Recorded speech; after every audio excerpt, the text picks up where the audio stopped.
Hello everyone, সকলে কেমন আছেন? আশা করছি খুবই ভালো আছেন। তো আমরাও বেশ ভালো আছি। তো এটা ছিল হচ্ছে দুপুরের পর থেকে আমার গতকালকে কিছু পার্সেল এসেছিল। আমি অনলাইন থেকে কিছু ড্রেস নিয়েছি সেলাই করা। যা গরম পড়েছে, গরমের জন্য আমি সুতির ড্রেস অর্ডার করেছি। 3টা ড্রেস অর্ডার করেছি, সেগুলো এখন 3 বোন মিলে দেখছিলাম। কারণ হচ্ছে গতকাল আমার বোনরা ছিল না, তো একা একা আমার কোনো কিছু না দেখতে বা খেতে করতে মানে ইচ্ছা হয় না। তো ওরা থাকলে একটু ভালো লাগে। আর মেজো বোন তো শ্বশুরবাড়িতে থাকে, ও বেড়াতে এসছে। আর ছোটো বোন তো আমার সাথেই থাকে। তো এখানে যে আমি 3টা ড্রেস নিয়েছি, আর ড্রেসগুলো এতটাই ভালো পড়েছে বলার বাহিরে। কেউ যদি চান তাহলে আমি অবশ্যই যে পেজ থেকে নিয়েছি ওই পেজের নামটা বলে দিব। আর এখানে 3টারই গলা প্রায় সেম ছিল, সেলাইটাও খুব ভালো ছিল, ওদের নিজস্ব সেলাই করা। আর গলার ডিজাইনগুলো কিন্তু একদম ইউনিক ছিল। এখন যে ডিজাইনগুলো চলছে আর কি, হাতা টাতাতে সব কিছু। তো এরপরে চলে গেলাম হচ্ছে মেয়ের নাচের স্কুলে। এই তো ওর আজকে নাচের ক্লাস ছিল, ওইখানে চলে গেলাম। আর এটা ছিল হচ্ছে বিকালের দিকে, আর আমি শ্যুট করেছি কিন্তু বিকাল থেকেই।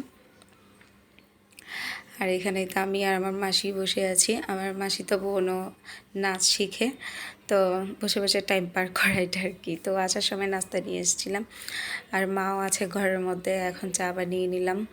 আর চা ছাড়া তো মনে হয় চলেই না, সেরকম আমারও হয়েছে। আর সবাই মিলে সন্ধ্যার দিকে চা নাস্তা খাবো, এটাই তো হয়, তাই না? প্রতিটা ঘরে ঘরে হয়তো এটাই হয়। অনেকে আবার চা অ্যাভয়েড করে, আমি দেখেছি এমনও পরিবার আছে যে চা খাই না বেশি। আমরা কিন্তু চা খাই।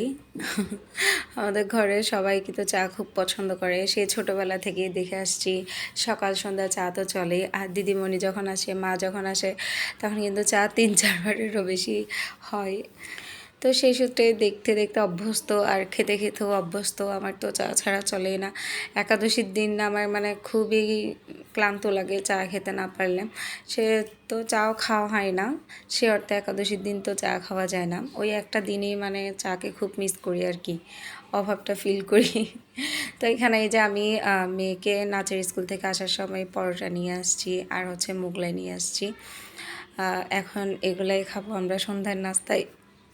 আমার তো মোগলাই বেশ পছন্দ। কার কার মোগলাই পছন্দ? আমার অনেক আগের থেকেই, যখন থেকে আমি মোগলাই খাওয়া শুরু করেছি তখন থেকে আমার মোগলাই খেতে খুবই ভালো লাগে। আর চা দিয়ে পরোটা দিয়ে চুবিয়ে চুবিয়ে খেতে ভালো লাগে। কার কার এরকম ভালো লাগে? আর সাথে কিন্তু শশা কুচি নিব। এগুলা অ্যাকচুয়ালি দোকান থেকেই দিয়েছে। শশা কুচি দিয়ে কিন্তু মোগলাই খেতে খুব দারুণ লাগে। আর কেউ যদি খেয়ে না থাকেন তাহলে খেয়ে দেখবেন। তো এখন এই যে আমি এগুলা রান্নাঘরে নিয়ে নিচ্ছি, এরপর আমি টেবিলে দিয়ে দিব সবার জন্য। তো এখানে এই যে টেবিলেও নিয়ে আসলাম, ওরা সবাই মিলে খাবে। আর চাটাও নিয়ে যাব। আর চা এখানে সব একসাথেই নিয়ে নিচ্ছি। আর ভিডিওটা করেছে কিন্তু আমার ছেলে। ও কিন্তু ভিডিওর সামনে আসতে কম চায়, কিন্তু ভিডিও আমাকে করে দেয়। তো বাচ্চাদের এই টুকটাক ব্যাপারগুলো ভালো লাগে। আর দেখেন আমার এই যে যেটা টি টেবিল আছে, গ্লাসটা ওইটা ভেঙে গেছে, যে ওই সাইডে আমি টেপ দিয়ে দিয়েছি। কারণ হচ্ছে বাচ্চাদের হাত লেগে হাত কেটে যাবে, এটার জন্য ইমিডিয়েটলিভাবে টেপ মেরে দিলাম, কসটেপ। এটা পরবর্তী একটা যারা গ্লাসের কাজ করে তাদেরকে ডেকে ওইটা ঠিক করতে হবে। তো এটা আমাদের জন্য এখানে নাস্তা সব নিয়ে নিলাম, চাও নিয়ে নিলাম। চার সাথে টা না থাকলে কেমন কেমন লাগে বলেন তো? এটা তো বাঙালি সবসময় চলে আসে, চায়ের সাথে টা অবশ্য। তো এগুলো খেয়ে দিয়ে ছেলেটাকে একটু পড়ালাম, আর পড়ানোর পর দেখেন এখানে কি ফ্রেশ শাক একদম। তা আমার সেজোজার বাগানের মধ্যে শাক করেছে, পাট শাক, তো দিয়েছে। আর শাকগুলো না আমার কিছুতেই কাটতে ইচ্ছে হচ্ছিল না, কারণ দেখতে এতটাই যে সুন্দর মনে হচ্ছে মানে এগুলো ধরে বসেই থাকে। আর পাতাগুলো কি যে ফ্রেশ বলার বাহিরে। এখন যখন এগুলো কেটে ফেলেছে তখন তো এগুলো রান্না করতে হবে। আর একদম কচি ছিল শাকগুলো। এরকম যদি মানে বাগানে করা হয় তাহলে কিন্তু ফ্রেশ ফ্রেশ খাবার দাবার খাওয়া যায়। তো এখানে আমি এগুলো বেছে নিচ্ছি বসে বসে, প্রায় অনেকটাই টাইম লেগেছে। আর এগুলো বেছে নিচ্ছে, আর হচ্ছে মার সাথে কথা বলছিলাম। মাও ছিল, মা গিয়েছিল হচ্ছে ঘর থেকে 9টা 9:30টার দিকে।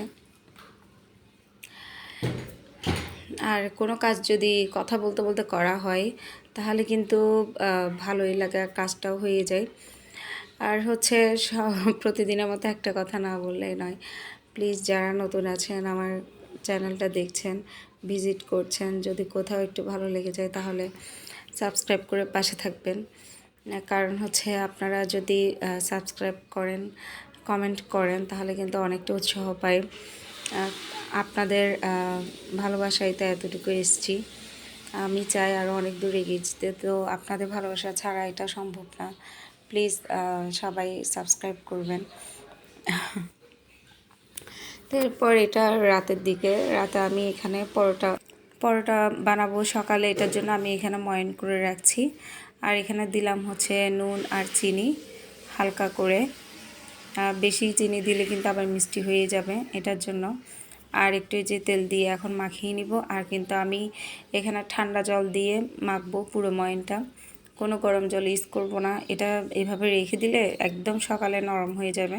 তা আপনাদেরকে পরবর্তী সকালটাও আমি দেখাবো এটা কতটা যে সফট হয়েছিল। আর এভাবে যদি মাখিয়ে রাখি তাহলে কিন্তু পরোটা খেতে অনেকটাই ভালো লাগে। আমি তো এভাবেই করি। যারা আমার রেসিপিটা দেখছেন প্লিজ একবার হলো এভাবে খেয়ে দেখবেন, আশা করি আপনাদের অনেকটাই ভালো লাগবে। তো এখানে তো আমি পুরোটা মেখে নিলাম। আর দেখেন হাত থেকে কিন্তু ছেড়ে গেছে, একটা মাখতে মাখতে ছেড়ে যাবে। আর উপরে একটু তেল দিয়ে দিচ্ছি, কারণ হচ্ছে ড্রাই না হওয়ার জন্য তেল দিয়ে ঢাকনা দিয়ে রেখে দিব। তো আজকে এইটুকুই আমার ব্লগ। সকলে ভালো থাকবেন, আর কেমন হয়েছে অবশ্যই কিন্তু জানাবেন। সকলকে নমস্কার।